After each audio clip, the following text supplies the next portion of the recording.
अस्सलाम वालेकुम and hello everyone, welcome back. आज हम रिनल सिस्टम पढ़ने वाले हैं, ठीक है। तो शुरू करते हैं, ठीक है। रिनल सिस्टम, ठीक है। ये रिनल का मतलब किडनी का होता है, ठीक है। रिनल मींस किडनी, ठीक है। अब ये पहले हम जो है पहला क्वेश्चन जो बनता है that is structure and function of kidney, ठीक है। स्ट्रक्चर देखेंगे पहली चीज। अब यहाँ पे देखो आप, this is the diagram of kidney. देख सकते हो एक बीन शेप्ड होती है ना। जो बीन्स हम खाते हैं ओब्वियसली ये उस शेप को रिजेंबल करता है, ठीक है। So it's like a bean, ठीक है। ये इसका कॉर्टेक्स होता है, बाहर वाला हिस्सा, जैसे हमने एड्रिनल ग्लैंड में भी देखा था, कॉर्टेक्स एंड मेडुला, ठीक है।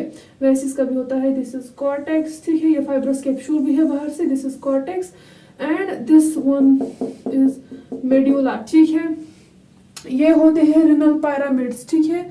ये पायरामिड शेप के हैं, ये रिनल पायरामिड्स होते हैं। ये यहाँ से जो है रिनल वेन है जिसमें डीऑक्सीनेटेड ब्लड जा रहा है किडनी से बाहर, और जो है renal artery fresh red blood kidney के अंदर आ रहा है। इस वाले एरिया को कहेंगे रिनल पेल्विस, जो ये मैंने ऐसे दिखाया है, this area, this is renal pelvis and this area, बस दिखाने के लिए दिस इज हाइलम, ठीक है। एंड ये है माइनर कैलिक्स, ठीक है। कैलिसीज या कैलिक्स बोल दो। ये वाला एरिया जो है यहाँ से ये, दिस इज मेजर कैलिक्स, ये जगह, ठीक है। दिस, ठीक है। एंड दिस इज यूरेटर, जहां से अब यहाँ पे यूरिन बनेगा, क्या बनेगा, वो यहाँ से सारा आएगा और जाएगा ब्लैडर के अंदर, ठीक है। यूरेटर। तो किडनीज होते हैं दो पेयर्स में, ठीक है, जोड़ी में होते हैं, ठीक है। It's a pair of bean shaped organs, ठीक है। एक बीन जैसे होते हैं ये, ठीक है। दैट फिल्टर ब्लड, जिनका काम होता है खून को साफ करना, प्योर करना। किस चीज से साफ करता है, कि हमारे ब्लड में ऐसा होता क्या है, गंदा होता है क्या, वो भी देखेंगे क्या साफ करता है। प्लस यहाँ पे उसमें से जो गंदगी है, वेस्ट है, उसको रिमूव करेगा, प्लस मेंटेन करेगा बॉडी का इंटरनल बैलेंस। ये मैं आपको डीप में बताऊंगी ये कैसे होता है, ठीक है। किडनी का काम है ब्लड को फिल्टर करना, वेस्ट रिमूव करना, मेंटेन करना बॉडी का इंटरनल बैलेंस, या हम कहेंगे होमियोस्टेसिस, या कह दो इंटरनल बैलेंस, राइट। उसके बाद लोकेशन, ठीक है। लोकेशन क्या रहती है, किडनी आखिर होती कहाँ पे है, ये पेरिटोनियम के पीछे होती है, मतलब रेट्रोपेरिटोनियल स्पेस या कैविटी कह दो। बेसिकली होता क्या है, हमारा जो एब्डोमेन है, एब्डोमेन में जो लाइनिंग है, जो उसे जो है प्रोटेक्ट करती है, हमारे एब्डोमिनल ऑर्गन्स को, उनको कवर करती है, वो होती है पेरिटोनियल कैविटी या पेरिटोनियम बोल दो। अब ये उसी पेरिटोनियम के पीछे होते हैं, बिकॉज किडनीज हमारे यहाँ पे होते हैं, ठीक है, बैक पे। सो बैक साइड में जो है पोस्टीरियर होते हैं किडनीज, और लेटरल, ठीक है, साइड में होते हैं। तो बिहाइंड पेरिटोनियम ऐसी कैविटी है या ऐसा स्पेस के है, तो जो हमारे एब्डोमिनल ऑर्गन्स को, वो हमारे जो विसरल ऑर्गन्स है वहां पे, उनको वो प्रोटेक्ट करता है। And this thing over is retro Venus behind the peritoneum, ठीक है, रेट्रो पेरिटोनियल, और ये पेयर में होते हैं, ठीक है। अब मेल्स और फीमेल्स में, बच्चों में, हर एज ग्रुप के साथ, जेंडर में इसका साइज भी वेरी करता है। और एक इम्पॉर्टेंट बात है, इसमें जो राइट किडनी होती है, right kidney is slightly lower because liver उसके ऊपर से होता है, ठीक है। रिनल, अब हम देखेंगे इसके पार्ट्स। अब इस कॉर्टेक्स को देख लेंगे और मेडुला को देख लेंगे, ठीक है। रिनल कॉर्टेक्स और रिनल मेडुला। रिनल कॉर्टेक्स है आउटर पार्ट, ठीक है। दिस इज मेडुला, अंदर की तरफ, ठीक है। बेसिकली जैसे अर्थ होती है, हम कहते हैं क्रस्ट मेंटल को, राइट। अब अगर हम किडनी को देखेंगे तो ये वाला एरिया इसका बन जाता है कॉर्टेक्स, बाहर वाला एरिया, और ये होता है medulla, that is core of the kidney, जो इसके अंदर होगा, ठीक है।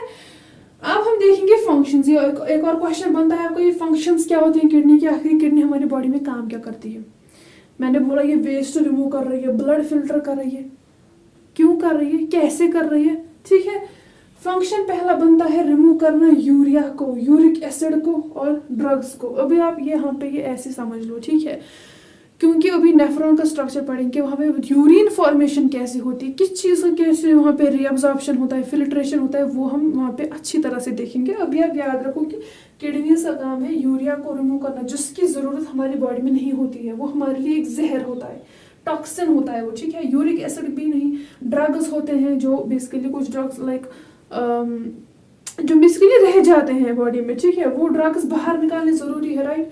वाटर बैलेंस रेगुलेट करना, मतलब वाटर की कितनी लेवल होनी चाहिए हमारे बॉडी में, वाटर की कितनी लेवल होनी चाहिए वो भी किडनीज ही डिसाइड करते हैं, वो भी देखेंगे कैसे।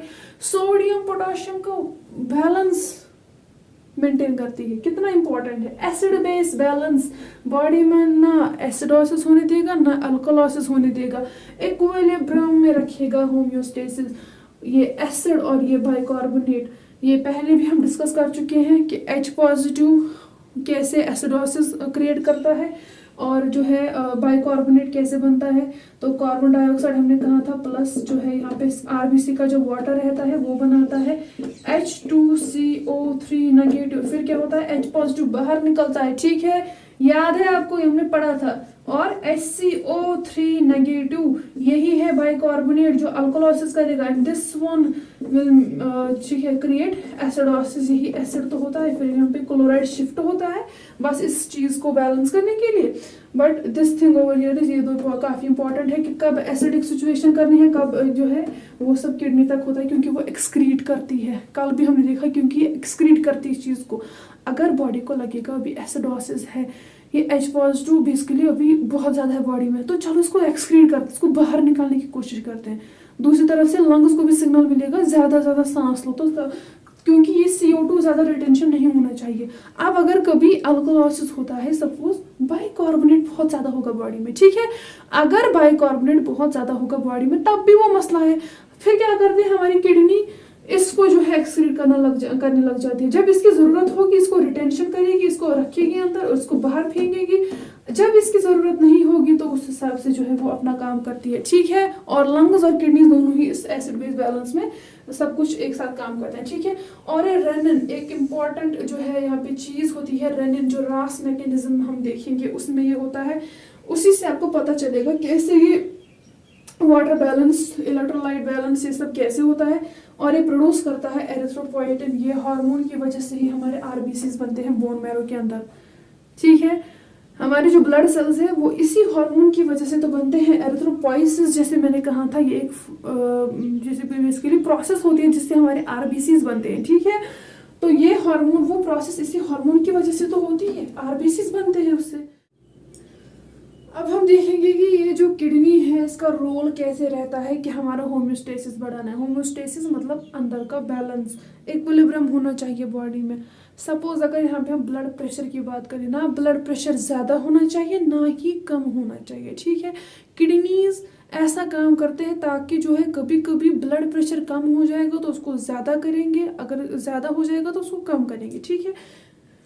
इसी में है ये रास सिस्टम, या कह दो role of kidneys in maintaining homeostasis, blood pressure, whatever आप जो कहोगे, ठीक है। रेनिन एंजियोटेंसिन एल्डोस्टेरोन सिस्टम, ठीक है, एंजियोटेंसिन एल्डोस्टेरोन, ठीक है, लिख लो, सॉरी, रेनिन एंजियोटेंसिन एल्डोस्टेरोन,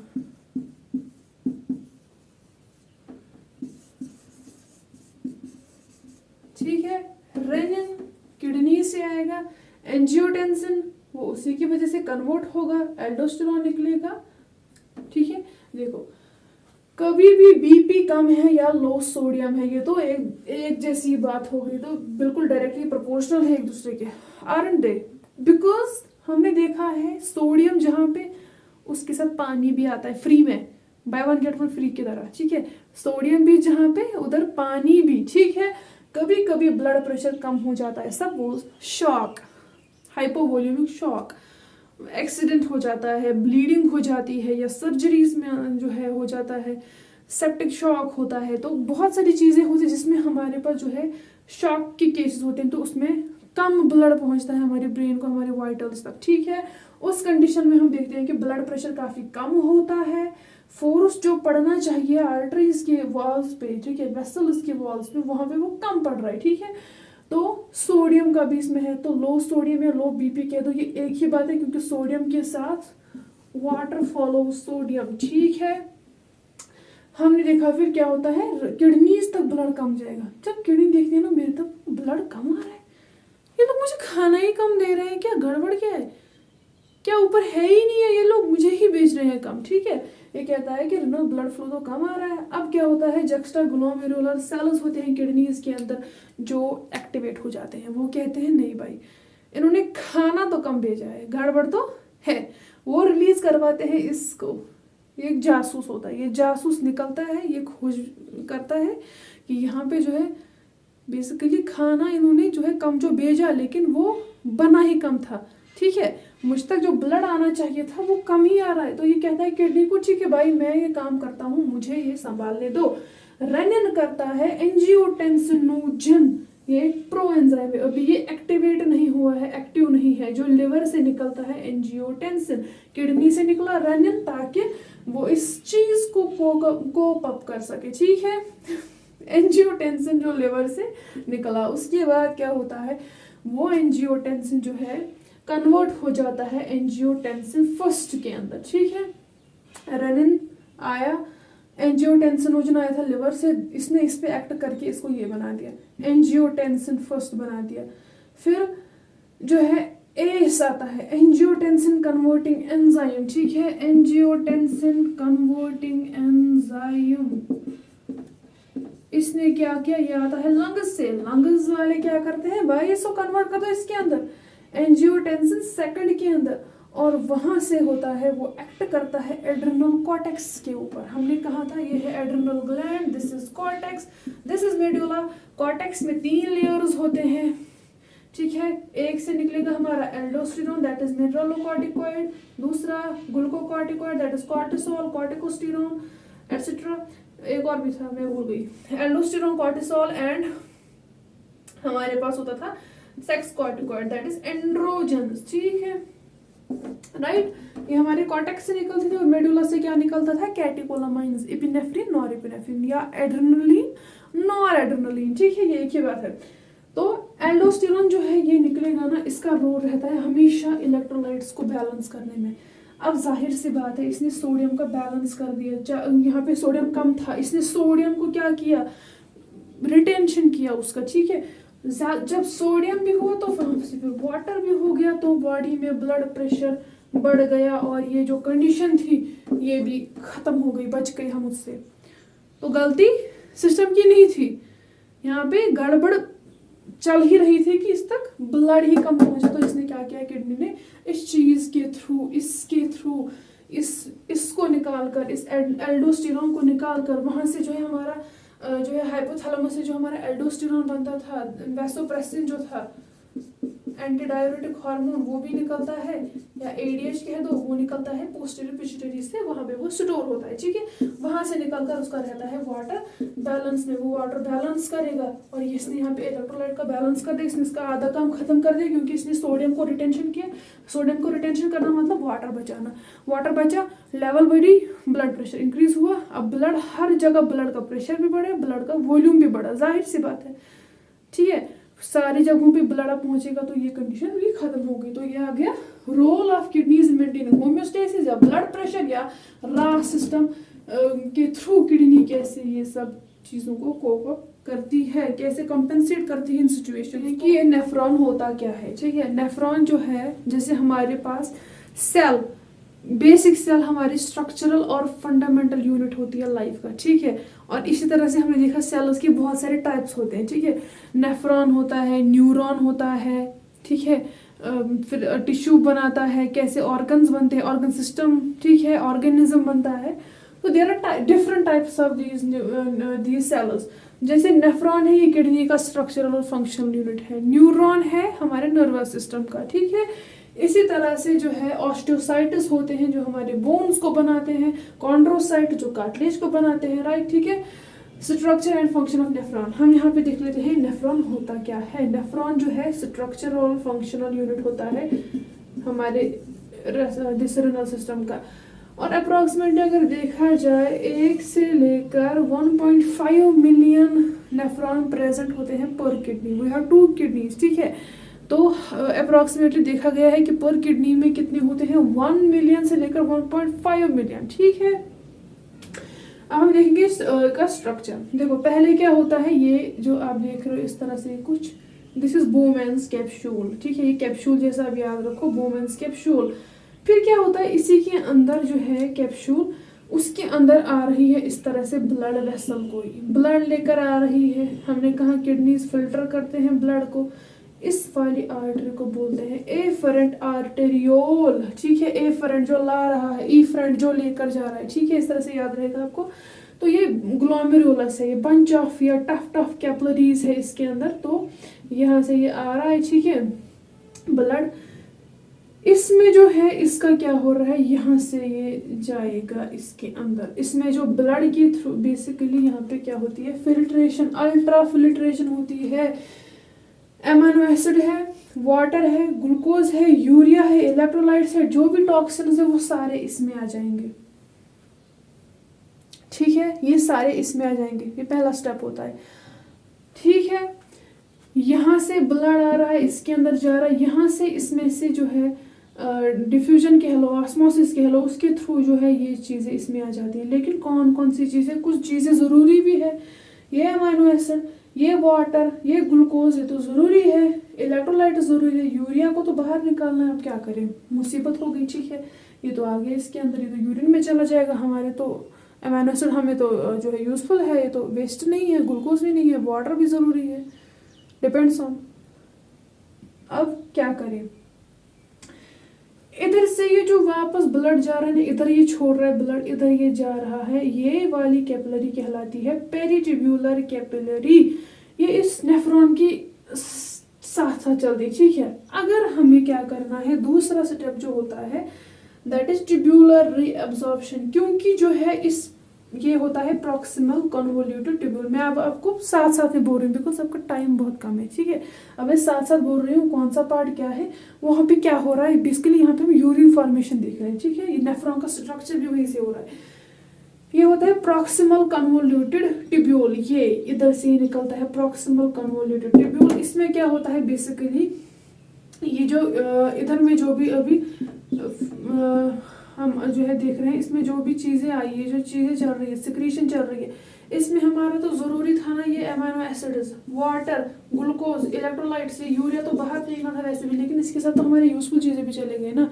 अब क्या करें, अब इसी कैपिलरी की मदद से क्या होता है, रीअब्जॉर्प्शन हो जाता है अमाइनो एसिड और ग्लूकोज का 65 to 70% water, sodium bicarbonate, chloride, potassium as per need जितना होगा, तो यहाँ से निकल कर ये वापस जाता है इसके अंदर, जो जो चीज़ें ज़रूरी थी, क्योंकि इधर हमारा ग्लूकोज भी चला गया था, वो सब चीज़ें तो चल ही रही है, जो टॉक्सिक चीज़ें हैं, जो वेस्ट है, उनको बाहर निकालना है, वो तो चल ही रहे हैं ना यहाँ से। लेकिन जिन चीज़ों की ज़रूरत थी हमें, वो यहाँ पे वापस से इसमें कैपिलरी में चले गए हमारे ब्लड के अंदर, क्योंकि वो ज़रूरी है। अभी यहाँ से जाएगा इनटू द बॉडी। तीसरा होता है ट्यूब्यूलर सिक्रीशन। अब जो है यहाँ पे जा रहा है ये PCT, this is loop of Henle, ऐसे ना लूप जैसा, this is DCT, distal convoluted tubule, proximal convoluted tubule, proximal P for pass, P for proximal, distal convoluted tubule, D for distal, D for दूर, ठीक है, पास दूर इसके reference में, ठीक है, दिस इज डीसीटी। और ये होता है कलेक्टिंग डक्ट, फिर ये जो यूरिन है ये यहाँ से चल रहा होता है, ठीक है। यहाँ पे क्या होता है, तीसरी जो है स्टेप यहाँ पे क्या है, ट्यूब्यूलर सिक्रीशन। अब ये ट्यूब्यूल्स वापस कुछ सिक्रीट करने वाले हैं, ये क्या करेगा, एल्डोस्टेरोन उधर आकर एक्ट करेगा। हमने कहा था किडनी से निकलता है एल्डोस्टेरोन, राइट, वो एल्डोस्टेरोन यहाँ पे एक्ट करता है। उसका काम था इलेक्ट्रोलाइट को बैलेंस करना, वाटर का काम था वाटर को बैलेंस करना, एडीएच का है ना। तो एल्डोस्टेरोन एक्ट करेगा ऑन द डिसेंडिंग लिम्ब, ये डिसेंडिंग लिम्ब मान लो, ठीक है, ये वाली जो है, क्योंकि ये बेसिकली डिस्टल कन्वोल्यूटेड ट्यूब्यूल है, सॉरी ये असेंडिंग है, दिस इज डिसेंडिंग, जो नीचे जा रहा है ये असेंड हो रहा है ऊपर की तरफ। तो यहाँ पे वो एक्ट करके क्या करेगा, अगर सोडियम की जरूरत है तो उसको रखेगा, अगर पोटाशियम नहीं चाहिए तो उसको एक्सेस पोटाशियम को डंप कर देगा, ठीक है, बाहर फेंक देगा यूरिन के थ्रू, या अगर यहाँ पे जो है सोडियम की जरूरत है या नहीं भी है तो उस हिसाब से यहाँ पे एल्डोस्टेरोन अपना काम करता है। कहाँ पे, ट्यूब्यूलर सिक्रीशन में, इधर डीसीटी के पास। अगर उसको देखना था कि सपोज ब्लड में यहाँ पे मेरे तो ऑलरेडी सोडियम कम है, तो यहाँ पे जो सोडियम इसमें जा रहा था इलेक्ट्रोलाइट सपोज जो नहीं गया था इधर पे, वो इधर से वापस से रीअब्सॉर्ब कर लिया जाएगा इसके अंदर, ठीक है, इस हमारे इस कैपिलरी के अंदर वो चला जाएगा वापस, ठीक है। फिर से सारा रिपीट करते हैं। This is the typical structure of A nephron, ठीक है। नेफ्रॉन में क्या होता है, बोमेनस कैप्सूल होती है और होता है एफरेंट आर्टरी, एक आर्टरी होती है जो ब्लड लेकर आ रहे हैं ताकि किडनी जो है, बेसिकली किडनी में हो रहा है ना, किडनी में नेफ्रॉन है, वही तो कर रहा है, ये वो फिल्टर कर रहा है इसको, इसमें लेकिन अमीनो एसिड, ग्लूकोज, जरूरी चीजें, वाटर भी इसमें चला गया है, जिसका तो हमें चाहिए ना बॉडी में वाटर, हमारा ब्लड ऑब्वियसली वॉल्यूम के लिए तो चाहिए ना। अब जो यहाँ से वापस जा रहा है इधर में, ये सब चीजें छोड़कर ये ब्लड इस तरह से वापस जा रहा है इधर उधर, ठीक है। इधर में से जो सारी चीजें आ गई, कुछ तो यूजफुल थी, कुछ तो बेकार थी, जरूरी चीजों को हम वापस से वहां पे रीअब्सॉर्ब करेंगे, ठीक है। यहाँ पे इस चीज से हम यहाँ पे जो इस कैपिलरी में वापस इस ट्यूब से निकाल कर इसमें डाल देंगे, इस ब्लड वेसल में। यहाँ से फिर क्या होगा, उसके बाद धीरे धीरे चलते चलते एल्डोस्टेरोन इधर एक्ट करेगा, अगर सोडियम की जरूरत है तो वो सोडियम को रीअब्सॉर्ब करेगा, पोटाशियम को बाहर फेंकेगा। सपोज ब्लड प्रेशर जिसमें होता है, अगर उसने एक्सेस, अभी सपोज या किसी ने भी सोडियम एक्सेस बॉडी में, कितना ज्यादा वाटर उसके साथ रहेगा, सेल्स से वाटर बाहर आएगा, सेल्स में फ्लैसिडिटी आ जाएगी, तो भी तो एक प्रॉब्लम है, ठीक है। उस हिसाब से जो है वहाँ पे सोडियम के ऊपर एल्डोस्टेरोन अपना काम करता है, ठीक है, इस डीसीटी के पास। तो अगर रीअब्सॉर्ब करना है वो कर लेगा, इस यहाँ से निकाल कर इसमें, अगर वापस छोड़ना है तो इसमें लगा देगा, इस वाले में जो चल ही रहा है तो ये यूरिन के थ्रू बाहर आ जाएगा।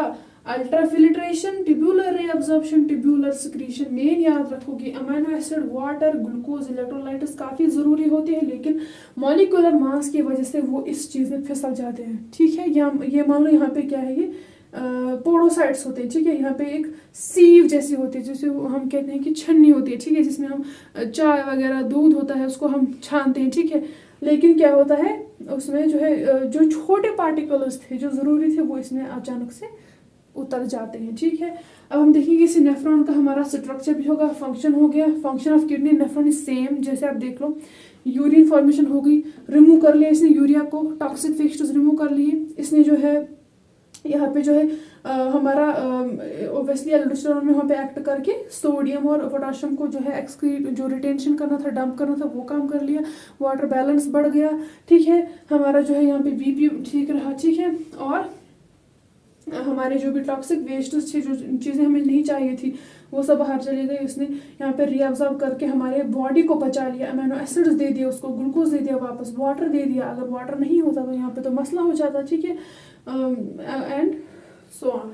अब हम देखेंगे इसके टाइप्स, ठीक है, स्ट्रक्चर में यही है, ठीक है। This is Bowman's capsule, glomerulus, efferent arteriole जो लेकर आ रही है, एफरेंट जो जा रही है वापस, वो ब्लड ले रही है, लेकिन उसमें से वो चीजें इधर जा रही है प्रॉक्सिमल कन्वोल्यूटेड ट्यूब्यूल में, जो पास है, P for proximal, P for pass, loop of Henle, ये डिसेंडिंग लिम्ब, ये असेंडिंग लिम्ब, ये डीसीटी कन्वोल्यूटेड ट्यूब्यूल, ये है कलेक्टिंग डक्ट, ठीक है, और ये जा रहा है बाहर, ठीक। बस अब नेफ्रॉन्स होते हैं दो तरह के, बेस्ड ऑन देयर लोकेशन, उनकी जो लेंथ है, ठीक है, इस पे हमारे पास नेफ्रॉन्स दो तरह के होते हैं। एक होता है कॉर्टिकल नेफ्रॉन, दूसरा होता है जक्स्टा ग्लोमेरुलर नेफ्रॉन। कॉर्टिकल वाला होता है 85%, ठीक है, ये 85% रहता है क्योंकि इसमें शॉर्ट लूप ऑफ हेनले होता है। This one is having long loop of Henle. जैसे हमने देखा था कि ये किडनी है,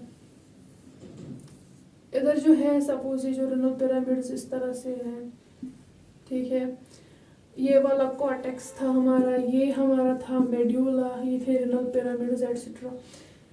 कुछ नेफ्रॉन्स होते हैं इस तरह के कि उनका जो है, सपोज अभी ये नेफ्रॉन इधर है, उसका लूप ऑफ हेनले जो है शॉर्ट होगा, उधर कॉर्टेक्स तक ही रहेगा, ठीक है, वो कॉर्टेक्स तक ही उसका बेसिकली शॉर्ट नेफ्रॉन मान लो, जो कॉर्टेक्स में ही रहेगा, कॉर्टिकल, कॉर्टेक्स ऑफ किडनी, ठीक है। देन मेड्यूलरी, तो नेफ्रॉन्स तो है यहाँ पे, लेकिन उनका जो लूप ऑफ हेनले है वो इधर तक जा रहा है, वो लंबा है, ठीक है, तो इसलिए वो मेडुला में आ रहे हैं, ठीक है, वो मेडुला में आ रहे हैं, ठीक है। Cortical nephrons and juxtaglomerular nephrons ये होते हैं 85%, यानी कि हमारी बॉडी में जो नेफ्रॉन्स अगर हम देखेंगे उनका अलग से 85% उसमें हमारे शॉर्ट वाले ही आते हैं, जिनमें ये लूप ऑफ हेनले क्या है, शॉर्ट ही होता है, और जो बाकी है हमारे जक्स्टाग्लोमेरुलर वाले, उनमें लूप ऑफ हेनले बहुत बड़ा होता है, ठीक है। So this was all about your renal system. ठीक है, मैंने अपनी तरफ से काफ़ी कोशिश की कि मैं इसको जितना कहूँ शॉर्ट करूँ। एक तो मेन इसमें रहता था कि किडनीज को आप डिफाइन करो, लोकेशन, साइज वगैरह, कलर भी क्या होता है उसका, जो है किडनी शेप्ड इसका स्ट्रक्चर रहता है, अंदर क्या क्या होता है। तो मैंने कैप्सूल बोला, कॉर्टेक्स मेडुला बोला, पहले तो फाइब्रस कैप्सूल होती है, फिर हमने देखा मेजर कैलिसिस, माइनर कैलिसिस, हाइलम, ठीक है, this renal artery, renal vein होती है, ठीक है, हमारे रिनल पैरामिड्स होते हैं ये पैरामिड शेप के। फिर हमने देखा कि नेफ्रॉन भी उसमें आता है। अब कैसे ये नेफ्रॉन क्या करता है, नेफ्रॉन का काम और किडनी का जो है यूरिन बनाना और मेंटेन करना, वो भी देख लिया आपने कि कैसे जो है सिचुएशंस में, जैसे हमारा वो रास मैकेनिज्म के थ्रू वो कैसे हमारे जो है स्ट्रेसफुल सिचुएशंस के साथ कोप अप करता है। एरिथ्रोपोइटिन बनाता है, ठीक है, एल्डोस्टेरोन बनाता है, हमारे जो एक्सेस ये वेस्ट होता है उसको बाहर निकालता है, यूरिया, टॉक्सिन, इन चीज़ों को बाहर निकालता है, ठीक है, हमारा जो है होम्योस्टेसिस मेंटेन करता है। सेम फॉर द नेफ्रॉन की इसने यहाँ पे रिअब्जॉर्प्शन करके हमारी बॉडी को बचा लिया। इसने हमें जो है वहाँ पे अमीनो एसिड जो है ज़रूरी चीज़ें जो थी, ग्लूकोज था, वो हमने वापस ले लिया वहाँ से, ठीक है। और जो टाइप्स रहते हैं, कॉर्टिकल नेफ्रॉन्स, जक्स्टाग्लोमेरुलर नेफ्रॉन्स, कौन कितना होता है, किस में क्या डिफरेंस है, जिसमें हमने ये सब बोला, ठीक है। और क्या क्या लेवल्स, क्या क्या स्टेप्स रहते हैं कि इसमें जो है यूरिन बनाया जाता है, ठीक है। So this was all about, ठीक है। सो अभी मेन में रहता है नर्वस सिस्टम, डाइजेस्टिव सिस्टम है, रिप्रोडक्टिव है, उसमें स्ट्रक्चर वगैरह आपको दिखाएंगे। तो मे बी इसके बाद नर्वस सिस्टम ही रहेगा। उसमें भी आपको जो है ब्लड ब्रेन बैरियर है, CSF की फॉर्मेशन, उसका कंपोजिशन, उसका जो है फ्लो वगैरह, वो कहाँ से क्या हो रहा है, तो वो हम देखेंगे, ठीक है। So give it a like and share, subscribe. So मिलते हैं अगले वीडियो में। थैंक यू, अल्लाह हाफिज़।